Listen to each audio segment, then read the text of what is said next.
Assalamualaikum warahmatullahi wabarakatuh. Waalaikumsalam warahmatullahi wabarakatuh. Alhamdulillahilladzi khalaq khalqa wa ahsahum adada summa atihi yaumal qiyamati farda asyhadu an la ilaha illallah wa asyhadu anna muhammadar rasulullah. Amma ba'd. Pertama-tama marilah kita panjatkan puja dan puji syukur kita kehadirat Allah Subhanahu wa taala yang telah memberikan kita bermacam-macam nikmat, terutama nikmat sehat, sehingga kita dapat menghadiri atau berkumpul pada sesi diskusi kali ini. Di sini kami dari kelompok 2 akan memaparkan laporan hasil observasi atau wawancara yang telah kami laksanakan pada tanggal 12 Mei 2025 sampai tanggal 14 Mei 2025. Di sini kami dari kelompok 2 telah melaksanakan observasi di sekolah dasar, SMP, dan SMA. Tentunya di sini saya tidak sendiri dalam memaparkan materi. Di sini saya dibantu oleh rekan-rekan saya. Yang pertama itu ada Destaulani Hermawan sebagai pemateri pertama, yang kedua ada Naila Putri Aprilia sebagai pemateri kedua, dan pemateri ketiga yaitu Muhammad Abdul Farouk. Oke, langsung saja kita masuk kepada sesi diskusi kali ini untuk menyingkat waktu dan tidak membuang waktu. Langsung saja kepada pemateri pertama, waktu dan debat dipersilakan. Baik, terima kasih kepada moderator yang sudah memberikan saya kesempatan untuk memaparkan hasil diskusi atau wawancara dari kelompok kami. Nah, baiklah langsung ke dalam materi. Nah, di sini saya mendapatkan perkembangan anak sekolah dasar, di mana seperti yang kita ketahui bahwasanya anak-anak sekolah dasar ini mulai menunjukkan sikap mandiri dan rasa tanggung jawab di lingkungan baik itu di lingkungan rumah, sekolah ataupun masyarakat atau teman-temannya. Nah,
diperhatikan oleh orang tuanya juga. Jadi di sini peran orang tua itu sangat penting di Arun dan juga di Alifa.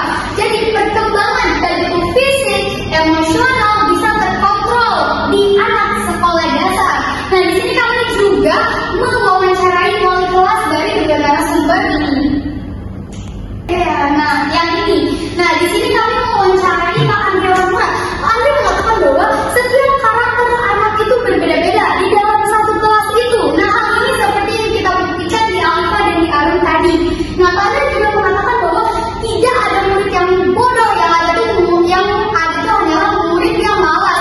Jadi kemalasan murid-murid ini adalah sebagai penunjang bahwa kita sebagai seorang pendidik itu harus menciptakan metode yang paling efektif, apalagi di anak sekolah dasar.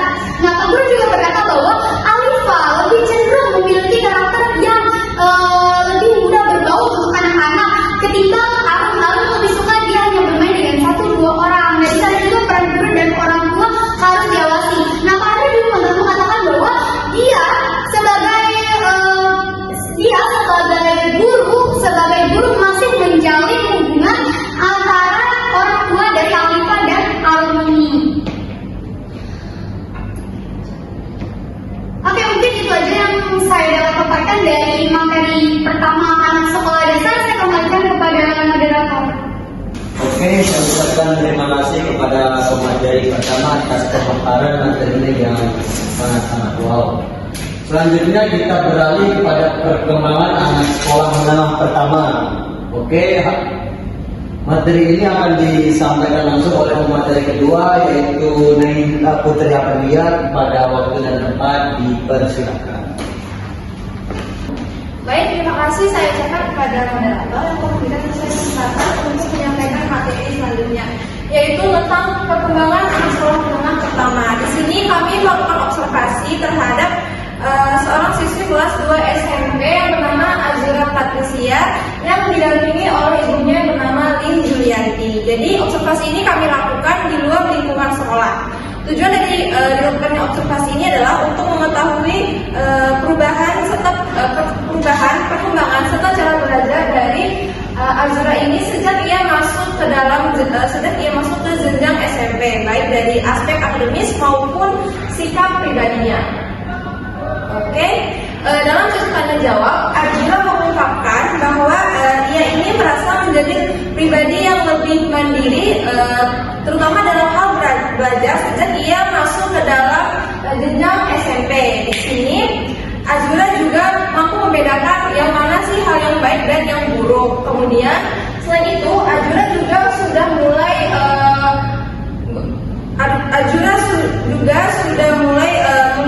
mulai untuk bisa merawat dirinya sendiri, seperti menggunakan skincare secara rutin.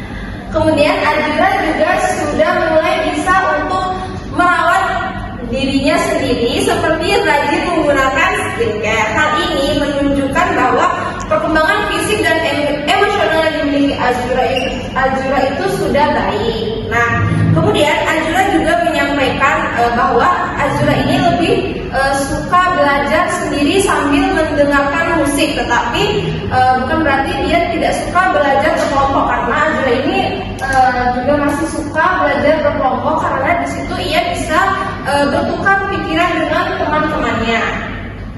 Kemudian di sisi pembelajaran, Azura ini menilai bahwa cara guru belajar ini mencerminkan minat yang ada pada siswa. Jadi Azura ini berharap guru itu dapat memberikan pembelajaran yang lebih menyenangkan dan kreatif, seperti langsung ke praktiknya.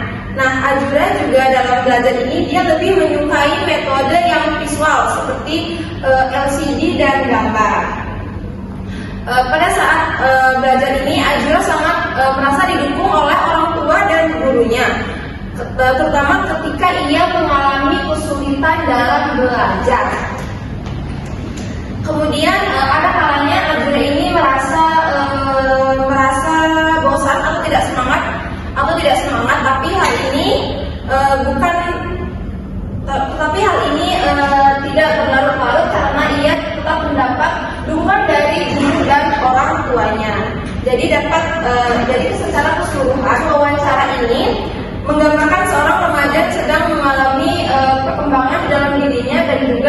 lingkungan dalam mendukung proses belajar dan tumbuh kembangnya anak itu sangat berpengaruh.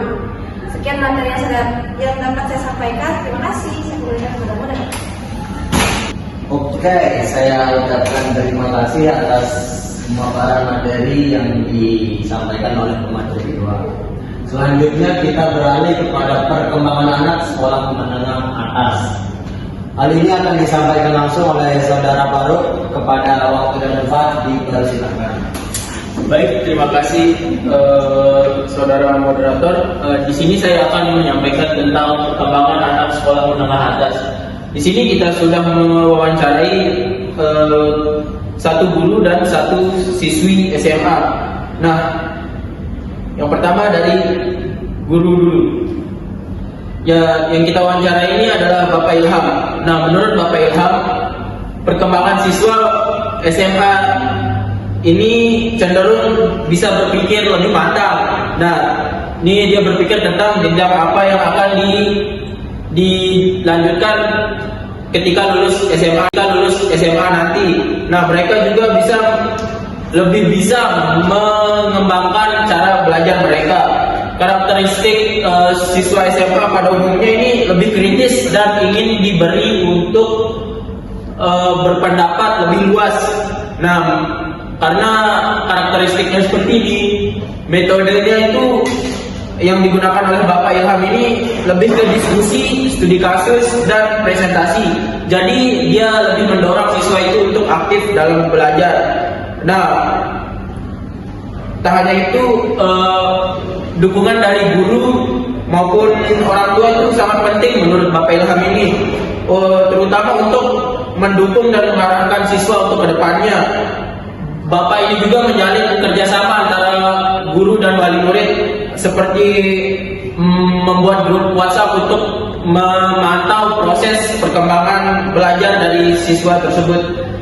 Adapun tantangan yang dihadapi oleh Bapak Ilham ini adalah untuk menjaga semangat belajar dari siswa yang menurun setiap mata pelajarannya, dan cara mengatasinya menurut beliau adalah dengan menciptakan suasana belajar yang mendukung dengan metode belajar yang fleksibel dan seperti belajar tapi diselangi oleh candaan. Nah, yang kedua ada dari siswi yang bernama Jani. Nah, terkait perkembangan diri Jani ini, dia mengatakan bahwa lebih bisa mengatur waktu dan lebih aktif pada saat jenjang SMA ini. Nah, terkait belajar dan kebiasaannya itu lebih suka belajar berkelompok dia. Habis itu karena dia mudah berdiskusi dan mudah memahami materi. Nah, untuk dukungan orang tua dan guru untuk dia belajar ini menurut dia sangat bagus, karena di sekolah guru akan menjelaskan dan memberikan contoh pelajaran yang tidak dia mengerti, serta dukungan orang tuanya ini dia dapat mencarikan bahan-bahan seperti buku ataupun alat-alat belajar lainnya. Nah, tantangan dia selama sekolah ini adalah kurangnya variasi dalam mengajar yang dilakukan oleh gurunya. Jadi dia itu mudah bosan dan tidak fokus terhadap penjelasan yang diberikan gurunya. Saran dia untuk gurunya ini adalah untuk menggunakan metode belajar yang lain dan bervariasi untuk proses belajar dan mengajarnya agar kita tidak lebih bosan. Itu kata dia. Sekian hasil wawancara dan observasi kita. Wassalamualaikum warahmatullahi wabarakatuh. Saya kembalikan ke moderator. Waalaikumsalam. Oke, dapat kita simpulkan dari hasil observasi kami bahwasanya setiap individu itu memiliki kelebihan dan kekurangan, baik itu di dalam guru maupun murid. Dan juga dapat kita simpulkan bahwa perkembangan peserta didik di setiap jenjang pendidikan dari SD, SMP maupun SMA berbeda-beda dalam aspek fisik maupun kognitif, sosial dan emosional dan moral. faktor lingkungan, peran orang tua, guru, serta diri sendiri sangat memengaruhi proses perkembangan tersebut. Oleh karena itu, pemahaman yang mendalam tentang tahapan perkembangan sangat penting bagi pendidik dan orang tua karena dapat memberikan dukungan yang tepat dengan pendekatan pendidikan yang sesuai dan lingkungan yang kondusif, peserta didik dapat berkembang secara optimal dan siap menghadapi tantangan di masa depan. Mungkin sekian presentasi dari kelompok kami. Saya ucapkan terima kasih dan saya memohon maaf jika ada kekurangan atau kesalahan kata dalam presentasi kami. Wassalamualaikum warahmatullahi wabarakatuh.